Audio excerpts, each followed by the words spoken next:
হরে কৃষ্ণ।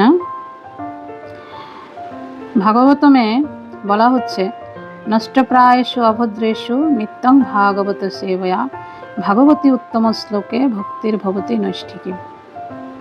তো তার জন্য আমরা নিত্যং ভাগবত সেবয়া একটা সুন্দর প্ল্যান নিয়ে এসেছি, যে যাদের ভাগবতম রয়েছে আর যদি কারো নাও থাকে তাহলে আমরা ভাগবতমটা শুনতে পারি অন্তত প্রতিদিন 15 মিনিট 20 মিনিট, সর্বোচ্চ আধা ঘন্টা, ওর বেশি না।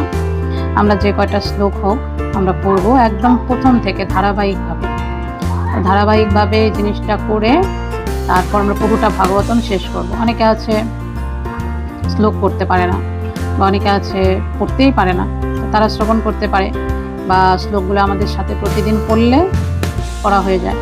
আবার অনেকে আছে হয়তো পড়ার সময় পায় না, কিন্তু একটা রুটিন করে যদি আমরা প্রতিদিন ওই টাইমটায় বসি তখন